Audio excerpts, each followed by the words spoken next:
visual. So I understand there are some people who are much more visually oriented. They learn better when they have something like this in front of them. This is also something that you can hold on to, and as you do your own Bible study and you read of someone, Ruth, what was happening during the time of Ruth, what was happening during the time of one of the kings, or whatever it happens to be. To explain the scale, the numbers at the bottom, the dates there, they're consistent in that the large numbers are roughly 200 years apart until you get to 800 BC. And I had to open up the timeline between 800 BC and 600 BC just because there are so many kings of Judah and Israel. I didn't have enough space to fit them all in there, so I had to open it up a little bit so I had a little more room. But roughly, each of the gray vertical bars is roughly 25 years. So then if you want to look at the key, the yellow box, the upper left, towards the upper left side of the chart, it says chart key. And so you have a description of what each of those color bars mean. The blue bars are either a patriarch, a prophet, or an apostle. A white bar with red type is a major event. Green bar with white type is a historical event or ruler. Red bar with white type is a king of United Kingdom. Gold bar there is a king of Judah. Yellow bar is king of Israel. So, and I have that disclaimer in there about historical dates can vary widely, and I've done my best to try to make it consistent, at least. All right, so any questions on the setup? Before I became a pastor, I was a graphic artist for almost 26 years, so I created this because I like visual things too. To start out with, you've got roughly 4000 BC there on the lower left side. There are many different debates of dates as to when the creation might have been, the creation of Genesis 1. 4000 is a convenient date. As I said, you'll find many others. But we have right off the bat then these genealogies, and you see all those long blue bars. These are the names mentioned in Genesis, their length of years, how old they were when they had the first of their progeny. So you can see for Adam, it says, after 130 years, he had Seth. Now we know he had others before that, specifically Cain and Abel are mentioned. But when Seth is born, then Seth's life follows above, his son Enos follows above, Canaan follows above, Mahalalel follows above, Jared, so forth. You can see Enoch has a very short life compared to others pre-flood. And I have to wonder how common that was actually. We look at those long lives, and especially Methuselah there, 3294 BC, longest recorded human life, 187 years old. He has Lamech, dies somewhere short of the flood. We're not sure when. Some think actually during the flood, some think just prior to the flood. But nonetheless, we know he wasn't on the ark. But those long lives wouldn't necessarily have to have been the norm. Because what did Genesis 6 say about the pre-flood world? The thought of man was continual evil. And continual evil brings violence. Violence brings death. So anyway, we have these dates. Why do I have bristlecone pine there above Jared, 3521? I threw stuff in like this so you could just also get a perspective of things. This is how old the oldest bristlecone pine is estimated to be. It goes back to the time of Jared, pre-flood world.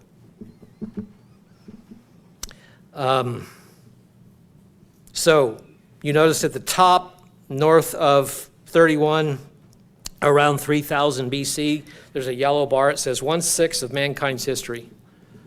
So 1,000 years have passed by that red bar. And so we see that shortly after that, Adam dies. Adam lived himself to be 930 years old. I've often wondered at the heartache he and Eve felt at the decision they made in the garden, seeing what happened to all their descendants. But nonetheless, 8 generations would have still had direct access to Adam and Eve. 8 generations. We're ecstatic when we have 4 that go back to the patriarch or matriarch. But then we have, of course, Lamech that is born from Methuselah, and then we have Noah who is born from him. And even Noah, it is oftentimes forgotten that he lived 350 years after the flood. And so as you pass the barrier of the flood, roughly around 2325 BC, look who is still alive by the end of the life of Noah. You have Shem, you have Arphaxad, you have Selah, you have Eber, you have Peleg, you have Ru, you have Serug, you have Nahor, you have Terah, and you have Abraham. Doesn't mean they all knew each other, but I have to suspect they did. Because as they sought to obey God, they would probably naturally kind of come together. Also, the population would not have been very large afterwards. It would have began to grow very quickly, but still, we think, and it talks about Abraham there in Genesis, it's almost like God plucks him out of obscurity. I don't believe he did. I think Abraham was simply a continuation of what we would call this righteous line. These individuals that obeyed and followed God, lived his way of life. If you follow that red bar at 2000 BC up, you'll see that I have the name Job with a question mark. We don't know when Job lived, but it seems that he was in that patriarchal time period because he was offering sacrifices for his children, which is what the patriarch did. Noah did it, Abraham did it. Later that became a responsibility of the Levites for the people, but he was still doing that. Also, because of the names and the regions mentioned in the account of Job, it seems to put him somewhere in that time period. But again, the point is, in part, it wasn't just Abraham by himself. It wasn't just Job by himself. It wasn't just these individuals. Look at how many generations with Noah. You would have Noah, Shem, Arphaxad. So you've got 3, 6, 9, 12 generations that would have known each other. But you also see the lifespans shorten up very quickly, don't you? So whether that was something God did genetically, there are markers on the ends of our DNA strands that seem to sort of be a terminal, if you know what a terminal is. In an electrical circuit, you put a terminal on it so the electricity doesn't go any further. You stop it where it is. Some of our DNA seems to have this terminal. It can only replicate so many times, and it doesn't. Did God do a terminal in our DNA, or did he change the atmosphere, or something else? We don't know, but he obviously said life doesn't need to be that long. The benefit of 900 years, what could you do with 900 years? There's a whole lot you could learn and do. I mean, you retire, how many projects do you have? You can never get to them all. The downside to 900 years is if you're not doing a good thing, you can do that for a long time. And so the evil, look at the evils magnified, how long it has to be perpetuated and spread. So God shortened life because he didn't need 900 years to see what someone's character is. 100 years is enough. And most of us don't even have 900 years. Abraham comes on the scene around 1992 BC. And so then we start to see some of this other history. He married Sarai, his half-sister. Abraham was called out of Ur, which is very interesting. Historically, we know that Ur was destroyed somewhere around 1900. So shortly after Abraham left Ur, it was destroyed. Was that part of the reason why God told Abraham, you need to leave that area? I'm going to put you in another place. You see the various accounts there of Abraham leaving Haran, going to war, entering Canaan, Sodom destroyed. And then Isaac marrying Rebekah. You see Isaac's date there around 1872. We have civilizations exploding. To sort of back up a little bit, if we go back to around 2000, now we have a third of mankind's history, roughly 2,000 years. But you also begin to see history such as the unified Egypt. And Egyptologists, in my estimation, have every one of their dates wrong. And part of the problem is because of the way the pharaoh lineages overlapped. There wasn't always a clear delineation from one pharaoh to the next. Sometimes you would have a regent pharaoh, meaning the son would be king while the father was still alive. The king would sort of be training him. In some cases, you'd have even greater overlap. In some cases, you would have times where there was no pharaoh, short times. And so you'll have early dates, later dates, middle dates, if you want to dive into that rabbit hole. Even to the point of the Exodus that we'll come to in a minute. I believe it was around 1443. That date varies even within the church, depending on who you ask. But that date we derive from Kings, where it talks about Solomon and his reign and how many years since the Exodus. But you can see then how these pieces sort of fit together, and how the civilizations start to come about, how the nations have developed. Genesis 10 even has what's called the Table of Nations. And it talks about these various peoples, many of which we can trace down to modern times, and so we know where they come from and where they are today. All right, so let's pause there. Any questions up to that point? Feel free to ask anything. I don't guarantee any answers, but yes, sir. Yeah. If you are unsure that the conventional dating for the Egyptians holds true, I think that most historians use benchmarks of some of the other civilizations to try to place narratives all together. What would you use in reference to get the Egyptian dates somewhat reconciled? How do I reconcile those Egyptian dates with other history? And that's the problem. The historical records within Egypt don't always tie in with historical records of other cultures. And as a dominant empire, there's not a lot of recorded information from other kingdoms around them. So in a lot of cases, even historians are still making a lot of guesswork. And it's probably very good guesswork, but you can be off by quite a bit. For instance, if you ask a historian about the Exodus account, they will put it much, depending on how you view the term, later or earlier. Meaning it happened, well, let's just go to that. So the Exodus date of 1443, if you can find that on your chart, almost no historian puts it around that date. They'll put it much later, like 1200, or even closer to 1000.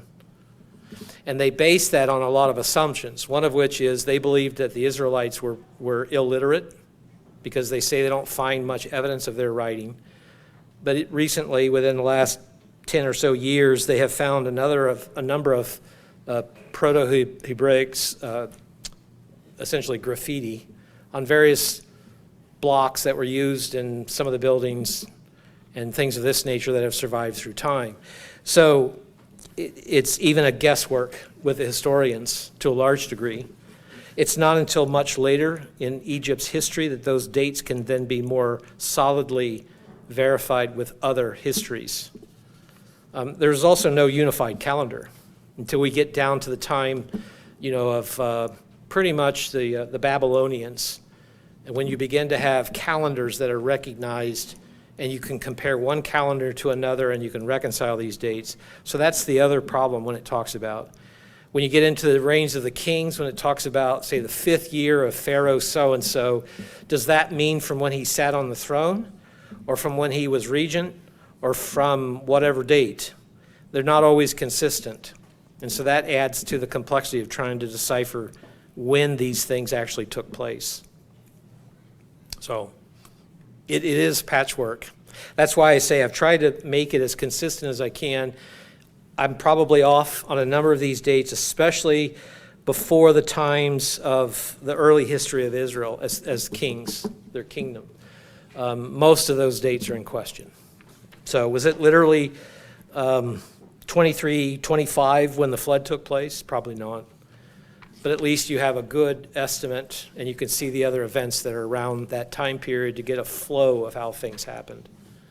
Mr. Chance. Also, at some point, the solar calendar changed. Yeah, there's an interesting rub in here, because a lot of times, especially in prophecy, we read of 360-day years, which is a really interesting thing to consider. 360 is a really easy year, isn't it? 12 30-day months. You really don't need a calendar. Everybody knows. and every day is on the same day. It just flows naturally. What if the pre-flood world was a 360-day a year? And sometime post-flood, it changed to a 365-day year, which is very possible, because what happens when you put water on a spinning ball? It slows it down, which means you have more days in a year. It also throws off a calendar now, doesn't it? Because it's not just 5 extra days. It's 5 days, so many hours, so many minutes, so many seconds. Now it gets really wonky. Now you got to have all kinds of postponements and rules, and you got to add days at certain times and not add days at certain times, and it's a real headache. Yes, ma'am. The Jewish calendar, I don't know how often, but every so many years, they add a month. Yes. Within 19 years, on what's called the Hebrew calendar, every 19 years, there are 3. I wasn't sure if it was 3 or 5. There are 3 years that need to be 13-month years instead of 12-month years. That's to account for the difference between a lunar year and a solar year. Now, you can't just add those whenever. There are very specific calendar rules as to when those are added. You add it too soon, now you've got Passover in the middle of winter. You add it too late, you've got Passover at the beginning of summer. It throws it out of their seasons, and that's one of the requirements, isn't it, in Leviticus? These are the feasts, and they're in their seasons. And so the calendar issue is another rabbit hole. If you want to get sucked into a thing that's going to just consume your life, calendar is one of those issues. But it's an interesting question, and that's another thing to answer your question. Were the years always consistent? The assumption from a modern perspective is that they were. But what if they weren't? Now you change all those dates before, and it changes everything, doesn't it? So again, this is a visual reference. Don't look at this as an academic go-to device. It's simply meant to show you how things fit together and approximately when they happened. Okay, so continuing on then, we get past the Exodus. They probably came into the land of Canaan somewhere around 1403, and they did so probably during the days of unleavened bread. That's a whole interesting story of itself. Joshua, of course, became leader of Israel. And so then you also have in these white boxes here, not just names of individuals at certain times, but for instance, 1446 to 1406, the first 5 books, the Pentateuch, are written. Now, obviously, Moses wrote from him, trying to think how to say this the best way. God inspired him to write Exodus, Leviticus, Numbers, and Deuteronomy as it happened. Genesis was probably inspired and written from, compiled from other sources. So, for instance, in Jude, he makes a reference to the book of Enoch. It's not the book of Enoch you can find today. That book is spurious, came around probably 200 AD, somewhere in that area. But God chose not to preserve it forever, but it was preserved for a time. And it talks about what Enoch knew pre-flood. Were there other accounts? That would have had to have been preserved somehow for Jude sometime around probably 50s AD to draw from that account to write his letter when it probably happened, pick a date, some 3200 BC. That's a long time to preserve it, but what if there were other things? Where did Moses get the account of the Table of Nations? Where did he get the account of Nimrod? Where did he get the account of Adam and Eve, Cain and Abel? God inspired probably a great deal of that, but he may have also had sources to draw from. Bear in mind that a modern historical viewpoint is also an evolutionary viewpoint. And it's a very arrogant standpoint that pre-history man was ignorant. But I've watched enough documentaries and videos, and you probably have as well. When you look at the Incas and you look at the Egyptians and you look at some of these amazing cities that were built with tolerances we're just now able to achieve today. The Ark itself, we didn't replicate a ship of that size until the 1950s. modern going ocean tankers are the same proportions as the Ark. They're very stable in open, rough waters, and they carry a huge volume with very little effort. Noah built it with wood. We had to build it with steel. Who was the better engineer? So that ancient history, from a historical perspective, is seen as ignorant. They didn't know how to write. They didn't know how to build. They didn't know how to do things they think we know best how to do today. And I think we've lost a lot of knowledge over the years, actually.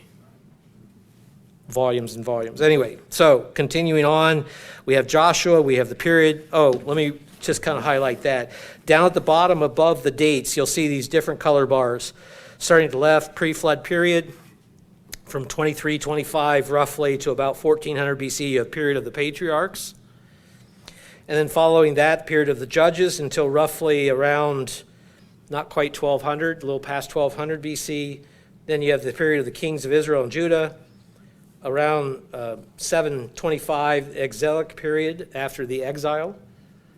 Persian rule, Greek rule, Hasmoneans. Hasmoneans were the Jews who ruled under the Greeks, and then you had the Roman rule. So those also help sort of differentiate some of these time periods, so you can better picture what was happening during that time.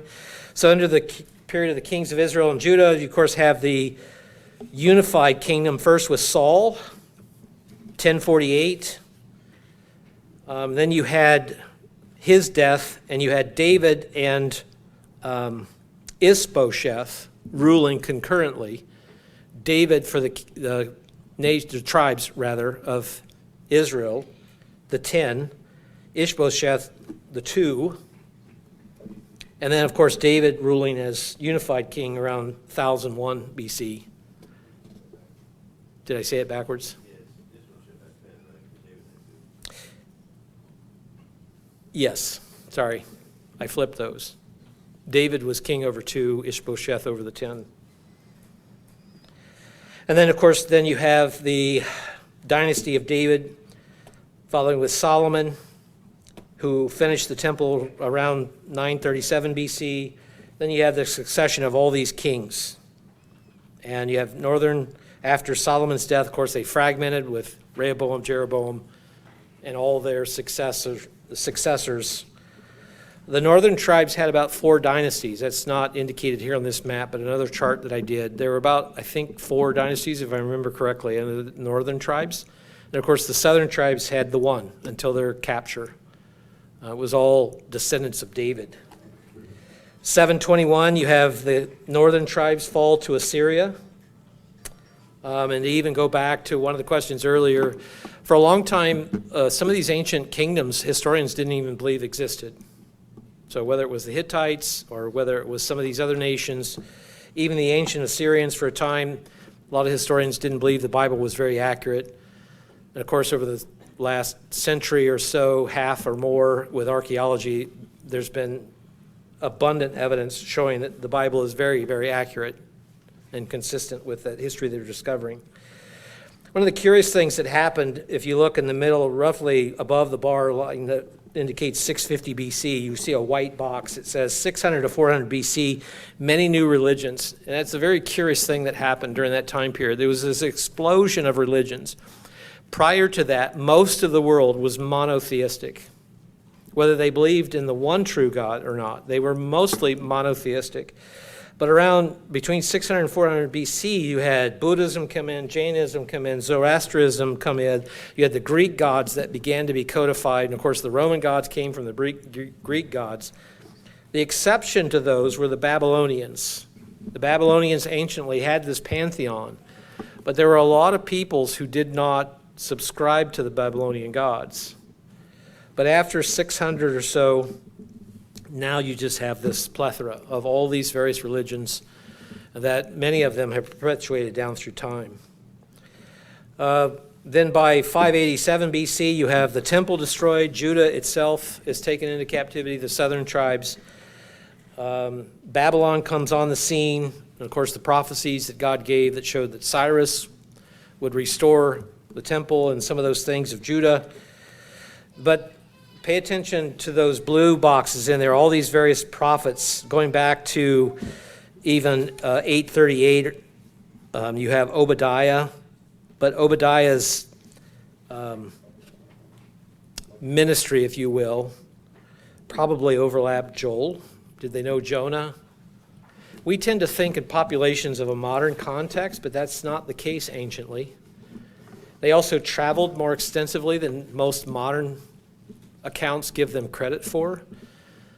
For instance, in the Roman world, when you're making a lot of brass, what's one of the prime ingredients that you need for brass? Copper. What's the other one? Tin.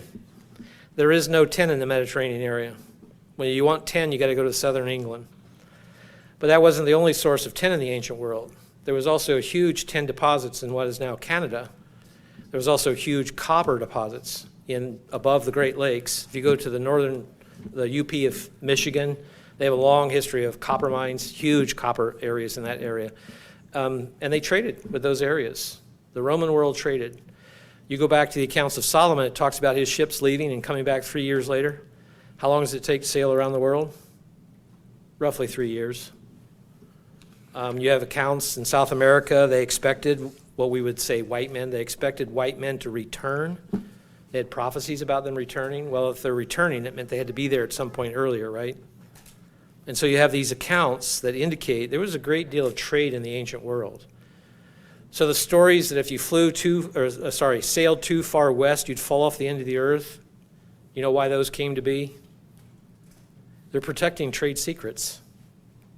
They didn't want people going to North America and South America and getting these resources. They wanted to own them. So they create stories about, well, if you go too far, you're going to fall off the edge of the earth. And if people are not educated or superstitious enough or believe the gods are not with them, they're going to believe those things. And after time, it takes on its own life. But there's plenty of evidence Europeans visited North America long before Leif Erikson and Christopher Columbus and all these others that followed.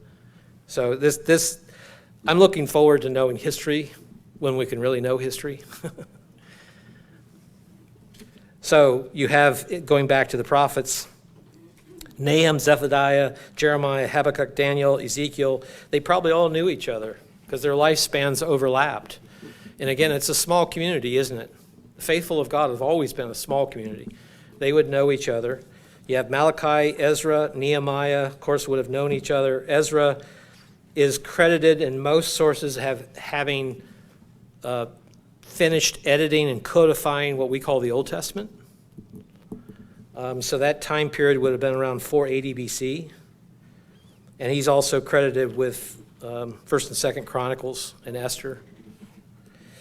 457, you have the 69 weeks prophecies. This is concerning Artaxerxes, and it gives us the indication of when the Messiah would reveal himself, 27 AD.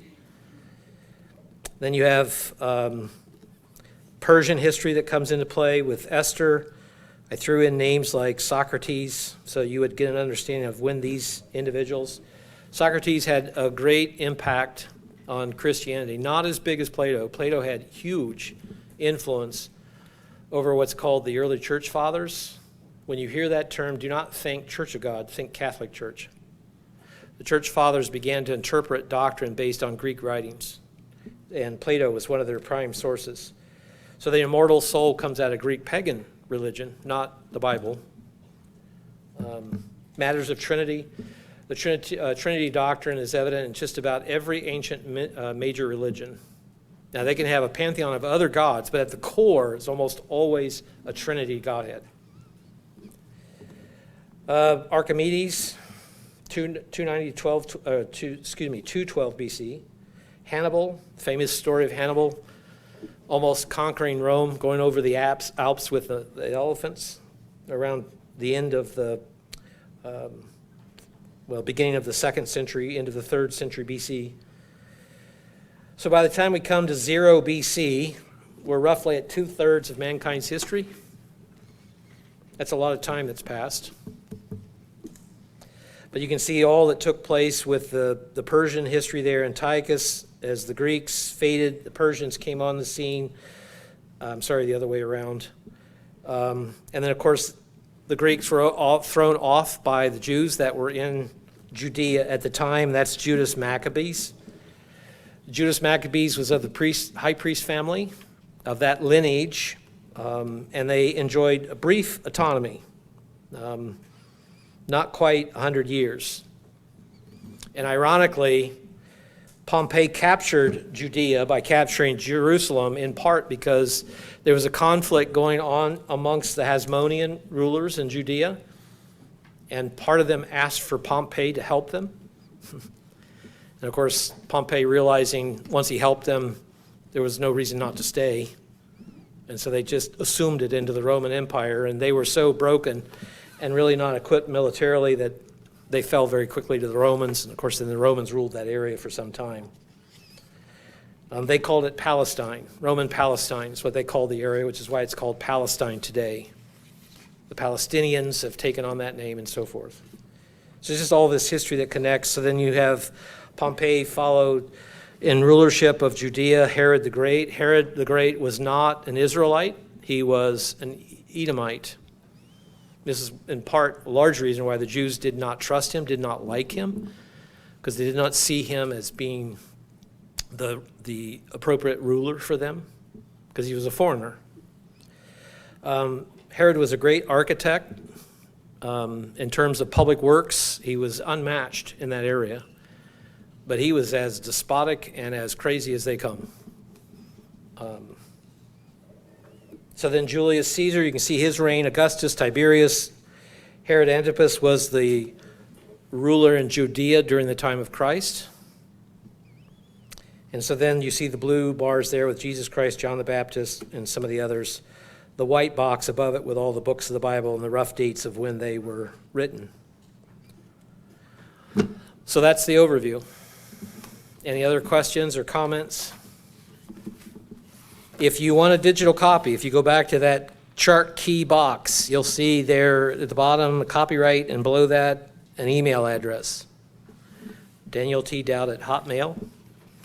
If you want the digital format, send me an email. I will send you a link that you can download it. Just bear in mind when you download it, it's about a 6 or 7 gigabyte file, so it's going to take a while to download. Mr. Chance, did you have something? I'm sorry, I can't hear you.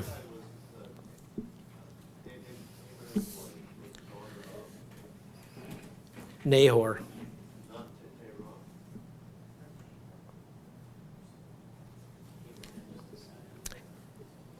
Yeah, Abraham was the son of Terah. They were half. It seems, yeah. They don't have, she's not listed as having the same father, so there must have been the same mother.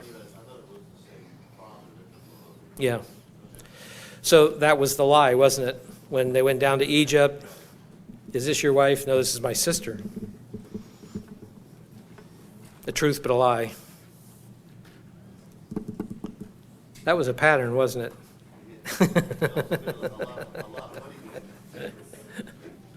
Yep. Okay, well, it was just kind of a fun overview. I didn't want to get into anything major. Thought about bringing some heresy and letting Mr. Hall clean all that up, but thought better of it. All right, well, I appreciate being with you all. Have a great rest of the Sabbath.